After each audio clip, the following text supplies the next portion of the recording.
हम स्टार्ट करेंगे अल्टरनेटर और अल्टरनेटर के बेसिक फंक्शंस, इसमें क्या क्या फंक्शंस होते हैं, अल्टरनेटर का कंस्ट्रक्शन कैसा होता है, इसका वर्किंग प्रिंसिपल कैसा होगा और किस तरीके से अल्टरनेटर का यूज किया जाता है। अल्टरनेटर से इसमें कौन से इसके पार्ट्स होते हैं, प्राइम और कहाँ होता है, आर्मेचर में या फील्ड वाइंडिंग में कहाँ किस किस का कनेक्शन किस टाइप से किया जाता है। कहने का मतलब ये है स्टूडेंट कि हम टोटल बेसिक से अल्टरनेटर को जानेंगे।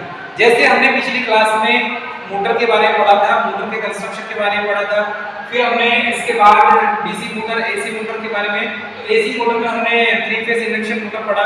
उसके बाद हम स्टार्ट किए थे हमने सिंक्रोनस मोटर को भी हमने पढ़ा है। उसके बाद स्टूडेंट हम पढ़ेंगे अल्टरनेटर को। तो बेसिक जो फंक्शन की यदि बात करें हम, तो अल्टरनेटर के पहले हमने सिंक्रोनस मोटर को पढ़ा है। यदि थोड़ा सा डिफाइन मैं करूं, आपको थोड़ा मेमोराइज करूं मैं, तो एसी मशीन में इसको हमने दो पार्ट में डिवाइड किया था स्टूडेंट। पहला हमने किया था एक तो सिंक्रोनस मोटर, ठीक है, और दूसरा हमने किया था अल्टरनेटर। तो सिंक्रोनस मोटर का कंस्ट्रक्शन ऐसा सेम अल्टरनेटर की तरह मिलेगा या अल्टरनेटर का कंस्ट्रक्शन ऐसा सेम सिंक्रोनस मोटर की तरह मिलेगा। जैसे डीसी मशीन में डीसी मोटर और डीसी जनरेटर का कंस्ट्रक्शन ऐसा सेम होता है, वैसे ही एसी मशीन में सिंक्रोनस मोटर का कंस्ट्रक्शन ऐसा सेम अल्टरनेटर की तरह मिलेगा। चलिए अब हम स्टार्ट करते हैं कि अल्टरनेटर क्या होता है। तो अल्टरनेटर बेसिकली स्टूडेंट एक ऐसा डिवाइस है या ऐसी युक्ति है, ये एक ऐसी मशीन है जिसके माध्यम से हम एसी को जनरेट करते हैं। तो इसके पहले हमने डीसी मोटर के बारे में, डीसी जनरेटर के बारे में पढ़ा था। तो डीसी जनरेटर बेसिकली काम क्या करता है, ये डीसी जनरेट करके देता है, हमें डीसी जनरेट करके देता है। लेकिन अल्टरनेटर की बात करें हम, तो अल्टरनेटर हमें आउटपुट के रूप में क्या प्राप्त करके देगा डियर स्टूडेंट, एसी हमें आउटपुट के रूप में प्राप्त करके देगा। कहने का मतलब है एसी जनरेट करके देने का काम किसका है, अल्टरनेटर का है। अब हमारे पास तो डीसी जनरेटर था, हमने सभी स्टूडेंट इधर ध्यान दें, हमारे पास तो डीसी जनरेटर था, ये आपके लिए यही है, हमारे पास डीसी जनरेटर था पहले से, लेकिन हम अल्टरनेटर क्यों बनाए, हमें अल्टरनेटर की जरूरत क्यों पड़ी, ये की पॉइंट है। तो डीसी जनरेटर में मैक्सिमम जो वोल्टेज उत्पन्न कर सकते हैं वो 650 वोल्ट डीसी उत्पन्न कर सकते हैं, मैक्सिमम वोल्टेज। इससे ज्यादा वोल्टेज हम जनरेट नहीं कर सकते। अब क्यों नहीं कर सकते, तो बोले सर क्यों नहीं कर सकते, इसके पीछे 650 वोल्ट से ज्यादा वोल्टेज क्यों जनरेट नहीं कर सकते जनरेटर पे। तो उसके पीछे रीजन ये होता है कि हम डीसी जनरेटर में आर्मेचर को घुमाते हैं। तो आर्मेचर को घुमाने के लिए एक कांस्टेंट स्पीड है उसकी, उससे ज्यादा स्पीड में हम आर्मेचर को नहीं घुमा सकते। क्यों नहीं घुमा सकते, सेंट्रीफ्यूगल फोर्स के कारण, मतलब अपकेंद्री बल के कारण। यदि हम डीसी जनरेटर के आर्मेचर को तेजी से घुमाएं, एक मैक्सिमम स्पीड में घुमाना चालू कर दें, तो होगा यूं कि आर्मेचर वाइंडिंग में, आर्मेचर स्लॉट में जो वाइंडिंग लगी हुई है, मतलब आर्मेचर के स्लॉट के अंदर जो वाइंडिंग हमने प्लेस्ड किया, जिसे आर्मेचर वाइंडिंग कहते हैं, तो इस वाइंडिंग में जब सेंट्रीफ्यूगल फोर्स लगेगा तो सेंट्रीफ्यूगल फोर्स के कारण वो अपनी जगह से उठ जाएगा और वाइंडिंग डैमेज हो जाएगी। और जब वाइंडिंग डैमेज हो जाएगी तो हमें आउटपुट के रूप में क्या मिलेगा, आउटपुट के कुछ भी नहीं मिलेगा हमें। तो हमें 650 वोल्ट मतलब एक कांस्टेंट स्पीड यदि बात करें हम, यदि मानकर चलिए 3000 आरपीएम में हम किसी डीसी जनरेटर को घुमाते हैं, तो मैक्सिमम जो वोल्टेज जनरेट होगा वो 650 वोल्ट से ज्यादा जनरेट नहीं कर सकता। मतलब ये है कि डीसी जनरेटर की जो मैक्सिमम वोल्टेज जनरेट करने की कैपेसिटी है वो 650 वोल्ट से 650 वोल्ट से अधिक नहीं है। अब बोलोगे सर 650 वोल्ट से अधिक हमें वोल्टेज जनरेट करना है तो हम कैसे करेंगे, तो उसके लिए हमने अल्टरनेटर का इजाफा किया। तो इलेक्ट्रिकल के जो पितामह कहे जाते हैं डॉक्टर माइकल फैराडे, इलेक्ट्रिकल के पितामह डॉक्टर माइकल एलसी फैराडे। तो डॉक्टर माइकल फैराडे ये इलेक्ट्रिकल के इन्होंने क्या किया डियर स्टूडेंट, इन्होंने एक ऐसा नियम दिया जिसके कारण हम इलेक्ट्रिसिटी जनरेट कर सकते हैं। और इनके जितने भी नियम है आप देखेंगे डीसी जनरेटर की भी, ये इनके द्वारा ही संभव हुआ, क्योंकि इन्होंने खोज किसकी किया, एक तो इलेक्ट्रोमैग्नेट की खोज किया। अब इलेक्ट्रोमैग्नेटिज्म की यदि खोज जब हो चुकी तब भी इलेक्ट्रिसिटी जनरेट कर सकते हैं। तो इलेक्ट्रोमैग्नेट की खोज और डायनेमिक इलेक्ट्रिसिटी की खोज इन्होंने किया है। मतलब डॉक्टर माइकल फैराडे के द्वारा डायनेमिक इलेक्ट्रिसिटी की खोज की गई। यदि डायनेमिक इलेक्ट्रिसिटी की खोज नहीं होती, डायनेमिक इलेक्ट्रिसिटी का मतलब यह होता है कि जब किसी मैग्नेटिक फील्ड में किसी कंडक्टर को घुमाते हैं तो उस कंडक्टर में ईएमएफ जनरेट होने लगता है। किसके कारण डियर स्टूडेंट, फ्लक्स के कटने के कारण।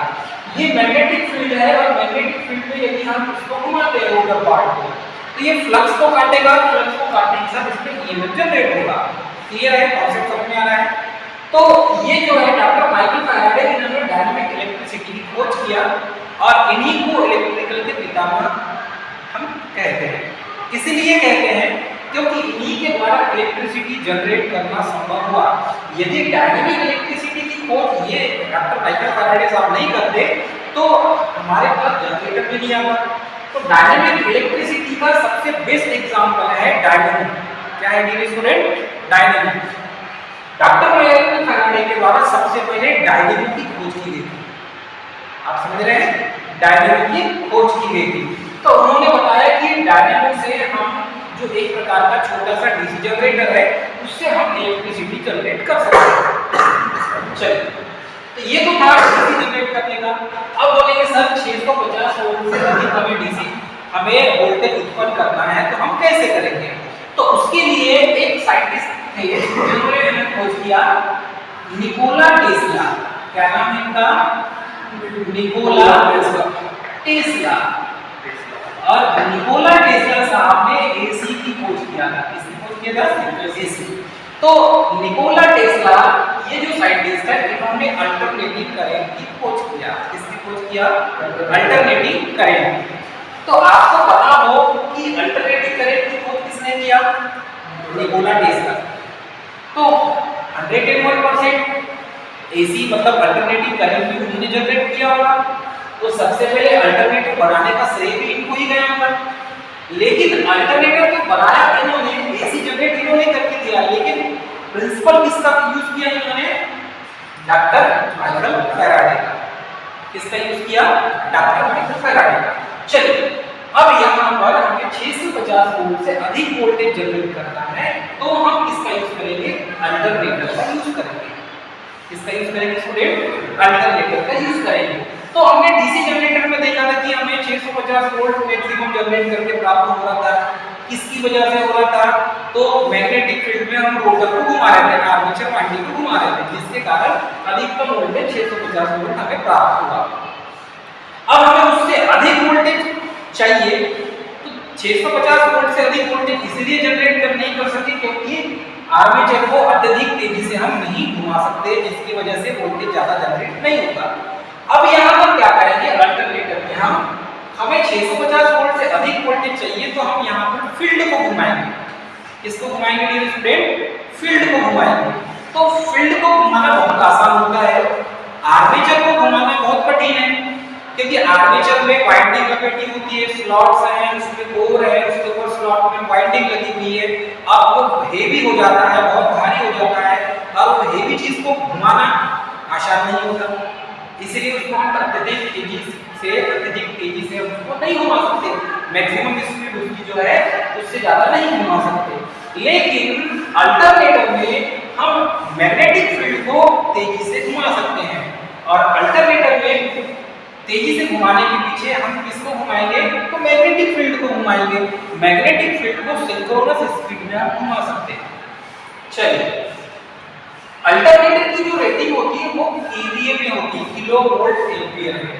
एक चीज याद रखेंगे, अल्टरनेटर की रेटिंग किलो वोल्ट एम्पियर में और जनरेटर की जो रेटिंग होती है वो किलो वाट में होती है। किसमें होती है, किलो वाट में होती है, मतलब kW में होती है, किलो वाट में। और अल्टरनेटर की rating kilo volt ampere, KVA is full form kilo volt ampere, ठीक है।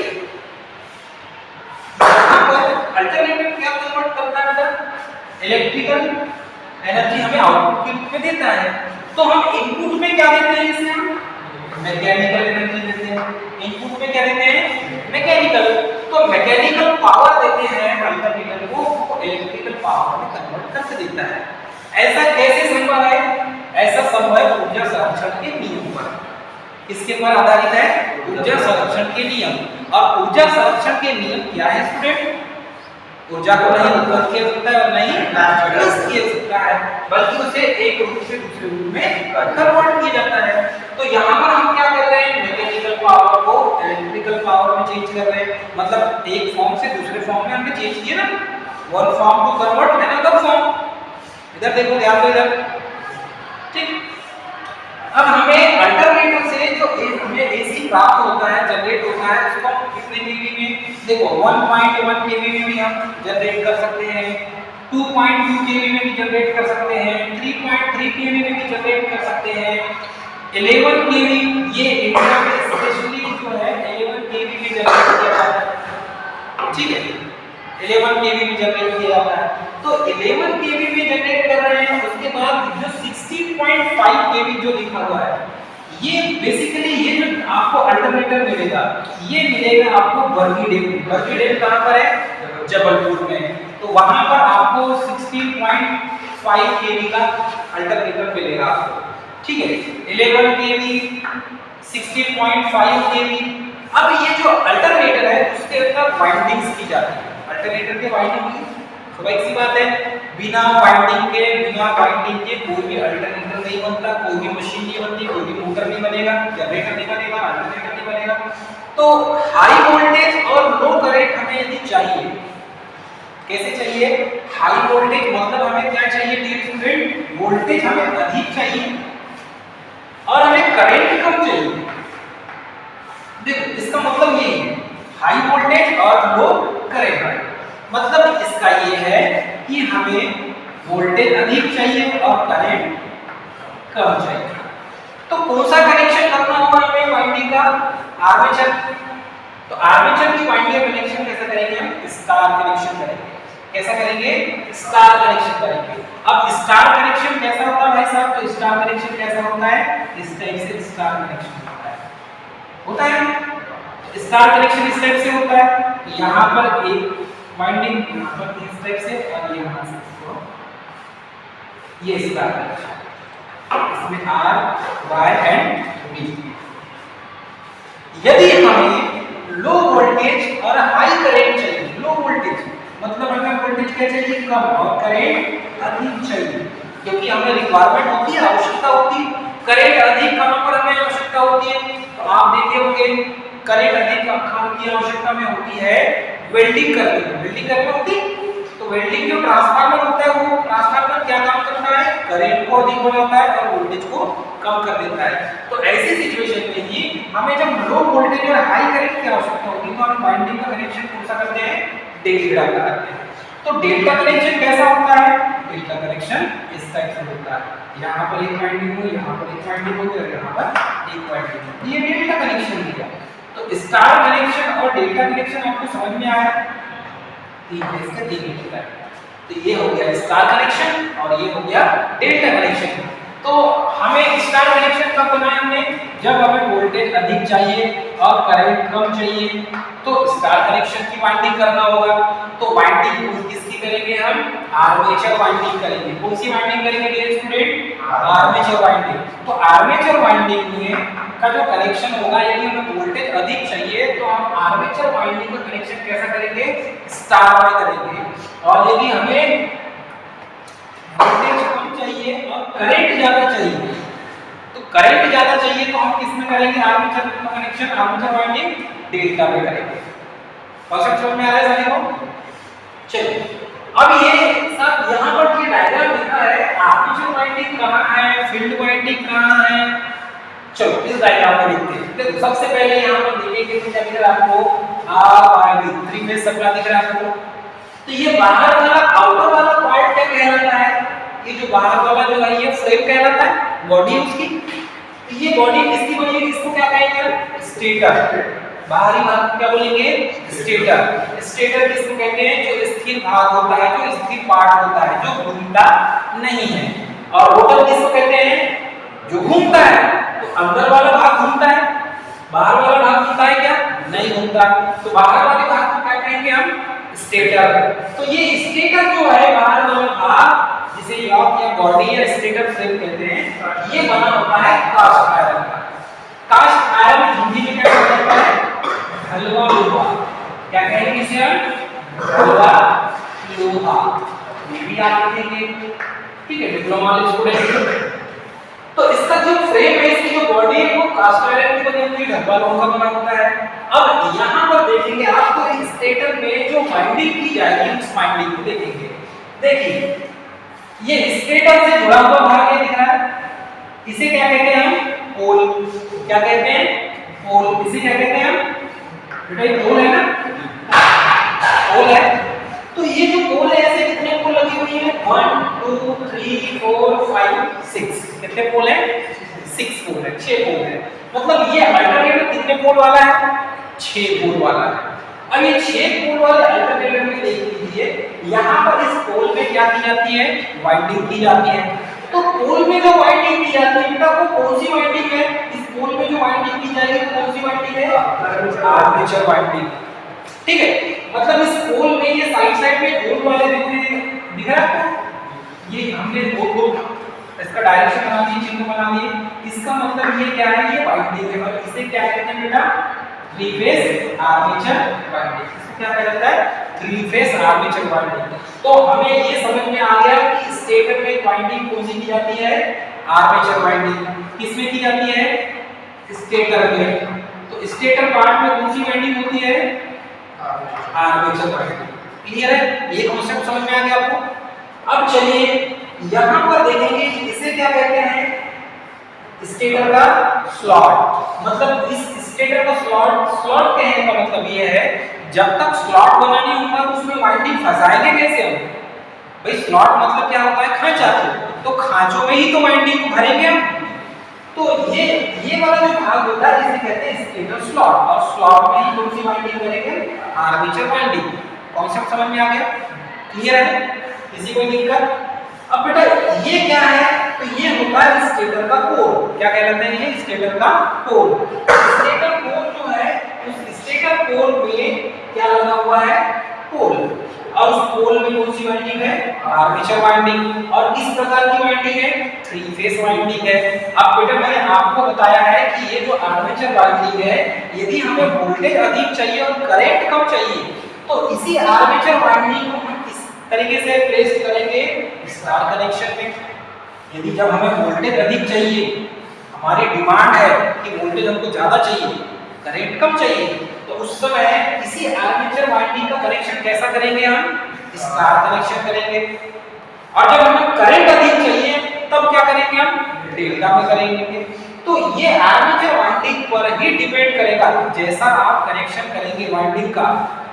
अब ये वाइंडिंग देखो बेटा, यहाँ पर वाइंडिंग है, ये देखो ये वाइंडिंग हुई, इस वाइंडिंग का कनेक्शन फिर इससे हो जाएगा, फिर तीसरे पोल से हो जाएगा, फिर इसका कनेक्शन यहाँ आके चौथे पोल से हो जाएगा, फिर यहाँ कनेक्शन आके किसमें हो जाएगा? पांचवें पोल में आ जाएगा। और ऐसे करके बाहर निकाल देंगे इसको। तो एक पोल से दूसरे पोल का जो कनेक्शन करेंगे, उन कनेक्शन का इस तरीके से कनेक्शन करेंगे कि या तो स्टार हो जाए या डेल्टा हो जाए। इन वाइंडिंग्स का कनेक्शन, आर्मेचर वाइंडिंग कनेक्शन या तो स्टार में करेंगे या फिर डेल्टा में करेंगे। क्लियर है? कॉन्सेप्ट समझ में आ रहा है सभी को? चलिए, तो फील्ड वाइंडिंग कहां पर प्लेस की जाती है? रोटर में। अब चलिए, अभी तक तो हमने स्टेटर में देख लिया, स्टेटर फ्रेम देख लिया, स्टेटर में कौन सी वाइंडिंग है? Armature winding. अब ये रोटर वाला भाग देखते हैं बेटा, दिख रहा है आपको रोटर वाला भाग? अब ये जो रोटर वाला भाग है, इस रोटर में भी वाइंडिंग की हुई है, देखो दिख रही है आपको? तो रोटर में जो वाइंडिंग की जाती है, ये कौन सी वाइंडिंग है? Field winding. तो रोटर पार्ट में कौन सी वाइंडिंग करते हैं?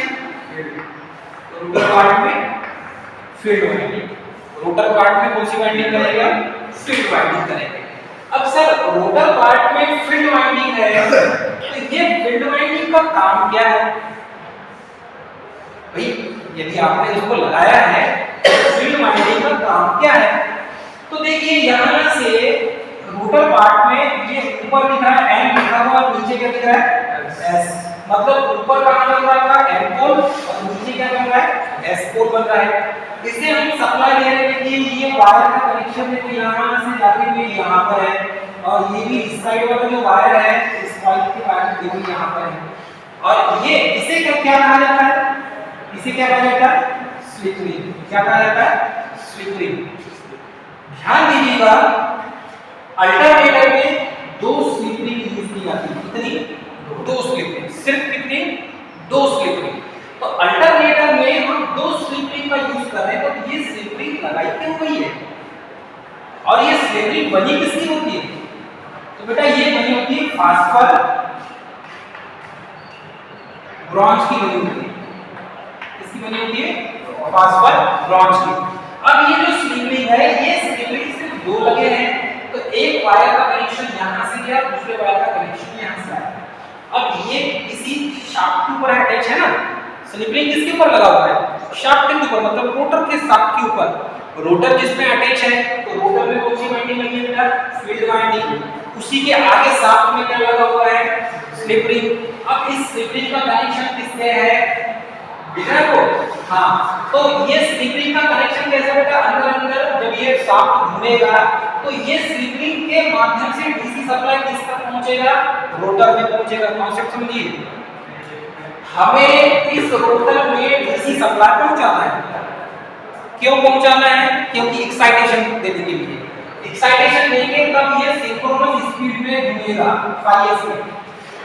तो देखिए इस स्लिप रिंग के माध्यम से इस रोटर पार्ट में फील्ड वाइंडिंग अटैच है, उसमें सप्लाई पहुंचा रहा है। यदि सप्लाई नहीं पहुंचाएंगे तो मैग्नेटिक फील्ड जनरेट नहीं होगा। तो एक ही माध्यम है कि इस स्लिप रिंग के माध्यम से हम इस रोटर में सप्लाई पहुंचाएं और इसके चारों ओर मैग्नेटिक फील्ड जनरेट करें। और वो भी मैग्नेटिक फील्ड कैसा होगा? सिंक्रोनस स्पीड से घूमता हुआ। तो देखो बेटा यहाँ पर क्या है, ये ऊपर क्या है, ये दिख रहा है, इसे क्या कहते हैं? Carbon brush. जिसे क्या कहते हैं? Carbon brush. जैसे डीसी मोटर में हमने देखा था कार्बन ब्रश लगा हुआ, वैसे ही यहाँ पर क्या है? Carbon brush. तो यहाँ पर दो कार्बन ब्रश है, क्योंकि दो स्लिप रिंग है इसलिए दो कार्बन ब्रश है। कॉन्सेप्ट समझ में आ रहा है? तो कार्बन ब्रश इस स्लिप रिंग को घसीटते हुए, घिसते हुए या कांटेक्ट बनाते हुए ये क्या करता है? यहां से सप्लाई पहुंचाता है स्लिप रिंग में। देखिए अब ये क्या है? ये एस मतलब क्या है? स्विच। ठीक, ये स्विच है। जब स्विच को क्लोज कर देते हैं तो स्विच को क्लोज करेंगे तो ये सर्किट में करंट फ्लो होने लगेगी, होगी कि नहीं? अब जो डीसी एक्साइटेशन देते हैं हम, डीसी एक्साइटेशन किसको? रोटर। तो रोटर को जो डीसी एक्साइटेशन देंगे बेटा वो मिनिमम कितना होगा? 125। ठीक है, किसी बुक में 120 वोल्ट लिखा होगा। और मैक्सिमम कितना दे सकते हैं? 600। मैक्सिमम कितना दे सकते हैं? 600 वोल्ट। तो 220 वोल्ट या 225 वोल्ट से 600 वोल्ट से ज्यादा नहीं दे सकते। मतलब मिनिमम कितना? 120 वोल्ट, मैक्सिमम कितना? 600 वोल्ट। तो बेटा ये मैक्सिमम हो जाएगा और ये क्या हो जाएगा? मिनिमम। कॉन्सेप्ट समझ में आया? मतलब 600 से ज्यादा वोल्ट आप डीसी एक्साइटेशन नहीं दे सकते। अल्टरनेटर को 600 वोल्ट से ज्यादा एक्साइटेड नहीं कर सकते आप, और मिनिमम 120 या 125 से कम नहीं कर सकते आप। इससे कम करेंगे तो क्या होगा? अल्टरनेटर वोल्टेज बनाना बंद कर देगा। 600 वोल्ट से ज्यादा कर देंगे तो क्या होगा? वो ओवर एक्साइटेड हो जाएगा, क्योंकि ये एक्साइटेशन कर रहे हैं ना, एक्साइटेशन कर रहे हैं। तो जैसे ही स्विच क्लोज होता है तो यहाँ पर करंट सर्कुलेट होने लगती है। अब करंट कैसे पास होती है? देखिए साहब, करंट कैसे पास हुई? इस कॉइल से होते हुए कहां पर पहुंची? स्लिप रिंग में। अब ये स्लिप रिंग रोटेट कर रही है, स्लिप रिंग से कनेक्शन किसमें गया? ये कार्बन ब्रश। कार्बन ब्रश किसके ऊपर है? स्लिप रिंग के ऊपर। तो स्लिप रिंग को ये सप्लाई देता है, कार्बन ब्रश उससे घसीटते हुए चलता है चिपक के, और वो सप्लाई किसको देता है, स्लिप रिंग को। तो देखिए ये मानकर चलो ये प्लस का है तो ये किसका हो जाएगा, माइनस का हो जाएगा। ठीक, तो यहाँ से सप्लाई देखो, यहाँ से सप्लाई इस स्लिप रिंग में गया और ये स्लिप रिंग से कनेक्शन किसका है, देखो यहाँ पर रोटर, हाँ रोटर में, रोटर में ये कॉइल का कनेक्शन है। इस कॉइल से सप्लाई होते हुए जाते हुए यहाँ पर पहुंचेगा, यहाँ से भी इसमें पहुंचेगा। ठीक, फिर इससे कॉइल का सप्लाई देखो यहाँ से बाहर निकल जाएगा, ये देखिए। तो ये पूरा पाथ फिर यहाँ से इसका कनेक्शन है कार्बन प्लस से सप्लाई किसमें चलेगा। तो कहने का मतलब ये है कि जब स्विच को क्लोज करते हैं तो 120 या 125 वोल्ट से 600 वोल्ट का जो सप्लाई है आप डीसी एक्साइटेशन के रूप में इस रोटर पार्ट को देंगे। जब इस रोटर पार्ट को आप जिस डीसी एक्साइटेशन देंगे तो एक्साइटेशन देने पर क्या होगा डियर स्टूडेंट, ये एन और एस को बनाना चालू कर देगा, मतलब खुद का इलेक्ट्रोमैग्नेट डेवलप करना चालू कर देगा। डीसी सप्लाई देंगे तो क्या बनेगा, ये इलेक्ट्रोमैग्नेट बन जाएगा। सप्लाई को कट कर देंगे तो इलेक्ट्रोमैग्नेट खत्म हो जाएगा। जैसी सप्लाई देंगे स्विच को हमने क्या किए, क्लोज किए, ऊपर एन नीचे एस को बनना चालू कर देगा। क्लियर है। अब यहां पर देखिए ये प्राइम मूवर है, पीएम मतलब क्या लिखा बेटा, इसको क्या कहते हैं, प्राइम मूवर। अब ये जो प्राइम मूवर है, ये प्राइम मूवर कई प्रकार के हो सकते हैं। हमें रोटर को घुमाना भी है, ध्यान से सुनिए, हमें रोटर को घुमाना भी है और डीसी एक्साइटेशन भी देना है, दोनों काम साथ में करना है। ध्यान से सुनिए, हमें क्या करना है, रोटर को घुमाना है तभी बिजली पैदा होगी। जितने तेजी से घुमाएंगे उतनी ज्यादा बिजली पैदा होगी, उतनी ज्यादा फ्रीक्वेंसी बनेगी। तो हम क्या करते हैं, प्राइम मूवर के माध्यम से। चलिए प्राइम मूवर क्या होता है, एक प्रकार का घुमाने वाला ऐसा भाग होता है, जैसे कि पोनी मोटर जैसे आप देखेंगे वैसे ही प्राइम मूवर है। प्राइम मूवर का काम क्या है, जब तक इस रोटर को घुमाते रहेगा तब तक बिजली पैदा होगी।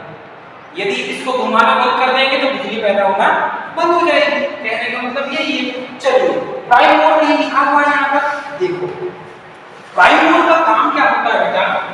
प्राइम मूवर को हम दो तीन तरीके से समझ सकते हैं। देखो प्राइम मूवर हो सकता है डीजल, हम डीजल इंजन से भी घुमा सकते हैं। अल्टरनेटर के रोटर को, प्राइम मूवर को हम डीजल इंजन से भी घुमा सकते हैं, स्टीम टरबाइन से भी घुमा सकते हैं। ठीक है, उसके बाद हम जैसे कि आपने देखा पवन चक्की का कनेक्शन देखोगे, पवन चक्की में जब ब्लेड घूमती है तो अल्टरनेटर घूमता है, उसको शाफ्ट से अटैच कर देते हैं। ठीक है, कहने का मतलब ये है कि ऐसा कोई प्राइम मूवर जिसके माध्यम से इस रोटर को हम कंटिन्यू घुमाएं, कंटिन्यू घूमेगा तो बिजली पैदा होगी, इलेक्ट्रिसिटी जनरेट होगी। यदि कंटिन्यू नहीं घुमाएंगे तो इलेक्ट्रिसिटी जनरेट नहीं होगी। उस सिचुएशन में हमें डीसी एक्साइटेशन भी देना है, उसका एक्साइटेशन भी देखना है हमें। तो एक्साइटेशन, डीसी एक्साइटेशन देना, एक्साइटेड करना, जब तक पोल एक्साइटेड नहीं होंगे इलेक्ट्रिसिटी जनरेट नहीं होगी।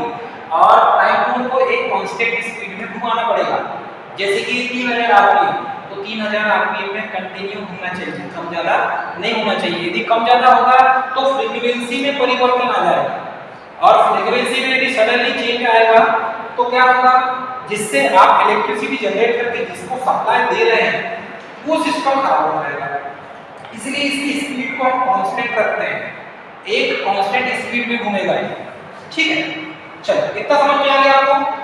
तो यहाँ से डीसी एक्साइटेशन से डीसी एक्साइटर लगाते हैं और इससे सप्लाई देकर कहाँ पहुँचाते हैं, सीधे स्लिप रिंग के माध्यम से रोटर में पहुँचाते हैं। रोटर में कौन सी वाइंडिंग लगी है, फील्ड वाइंडिंग। फील्ड वाइंडिंग क्या करता है, चारों ओर मैग्नेटिक फील्ड बनाता है।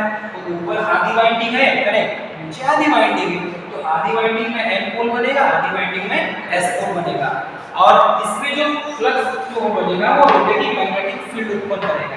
क्या करेगा dear student, rotating magnetic field उत्पन्न करेगा। तो double revolving magnetic field theory यहाँ पर यूज की जाती है।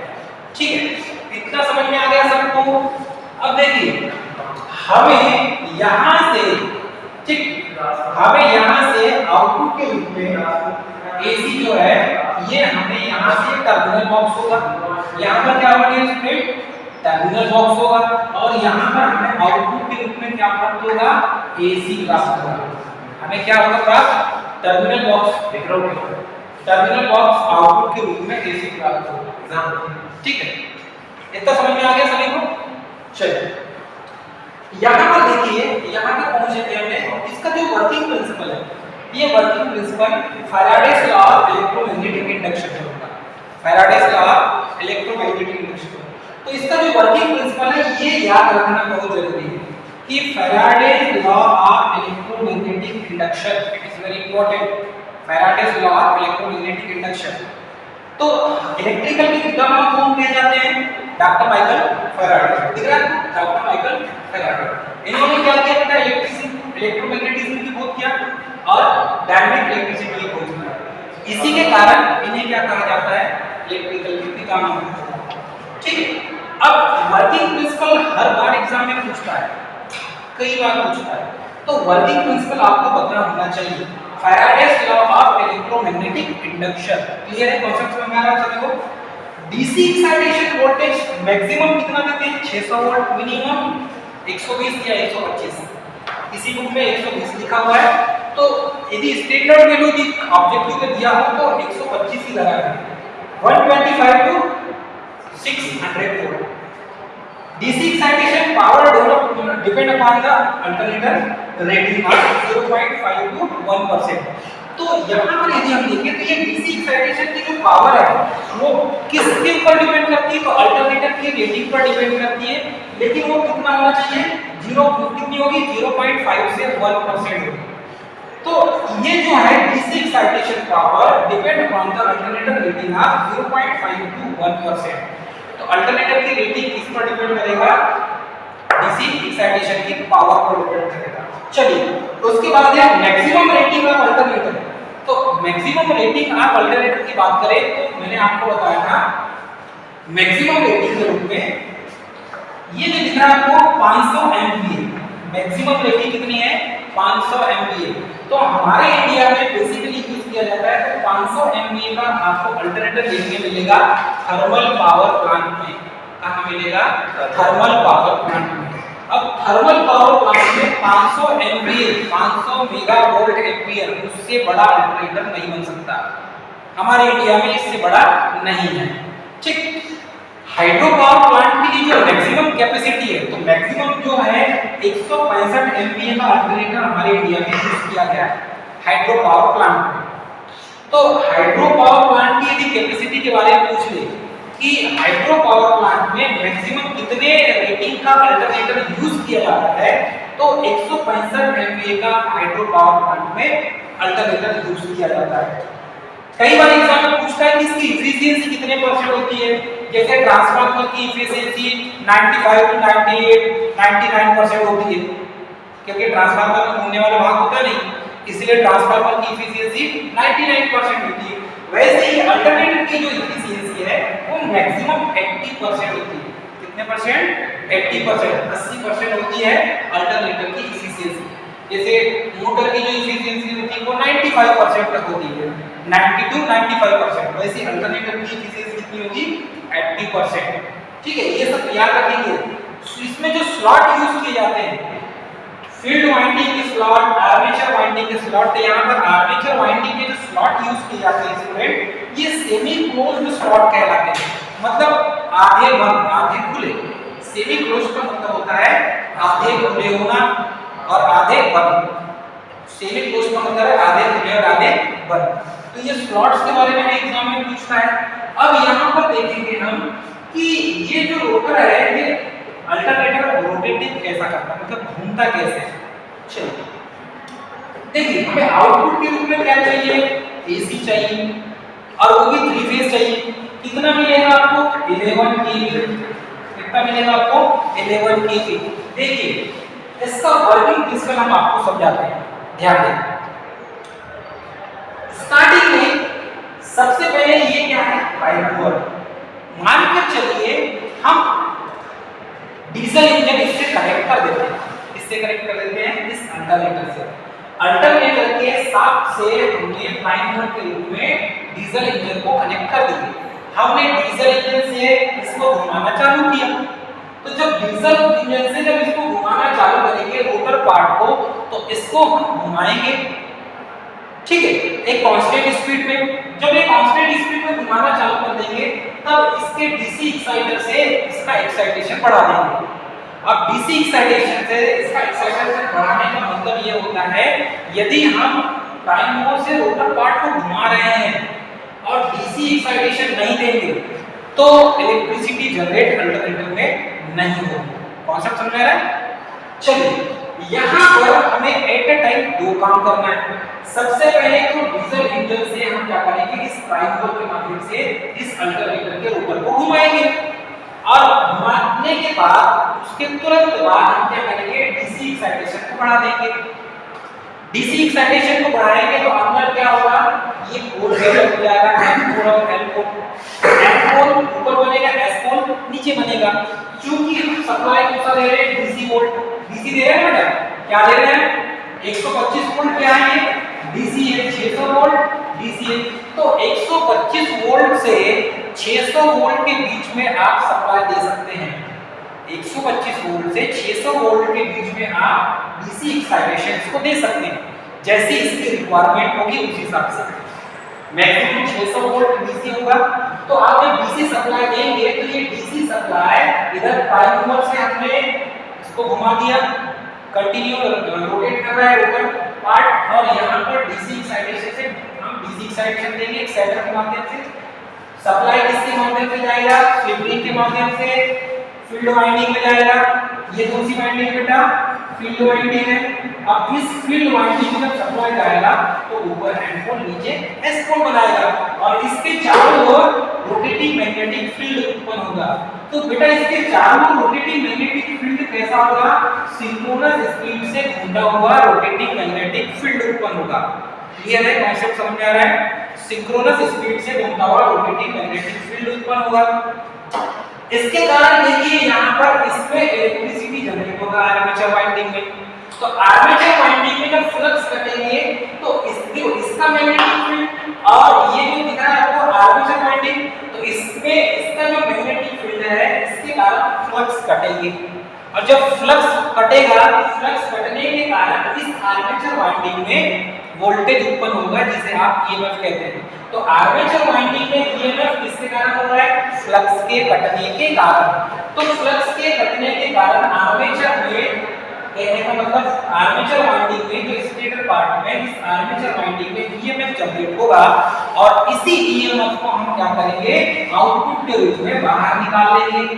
तो हमें आउटपुट के रूप में बाहर मिलेगा एसी। आउटपुट में क्या मिलेगा हमें, एसी। क्योंकि आपको मालूम है जब किसी मैग्नेटिक फील्ड में किसी रोटर को घुमाया जाता है तो फ्लक्स के कटने के कारण उस वाइंडिंग में ईएमएफ जनरेट होने लगता है और ये जो ईएमएफ है एसी नेचर का होता है। जो इलेक्ट्रिसिटी जनरेट हो रही है वो किस नेचर का होता है, एसी नेचर का। तो वही हम आर फेस, वाई फेस और बी फेस, क्योंकि आपको पता है रोटर में या तो स्टार कनेक्शन करेंगे या डेल्टा कनेक्शन करेंगे। तो यहाँ पर ये इसका जो फील्ड वाइंडिंग और ये आर्मेचर वाइंडिंग है, तो आर्मेचर वाइंडिंग में ही हमने स्टार कनेक्शन या डेल्टा कनेक्शन किया है। तो स्टार कनेक्शन करेंगे तो हमें 3 फेस मिलेगा, या डेल्टा कनेक्शन करेंगे तो भी 3 फेस मिलेगा, मिलेगा कि नहीं, क्योंकि ये 3 फेस अल्टरनेटर है। तो हमें आउटपुट के रूप में यहाँ पर आर वाई बी तीनों फेस में समान वोल्टेज मिलेगा, हमें तीनों फेस में समान वोल्टेज मिलेगा और यही आउटपुट के रूप में प्राप्त होगा।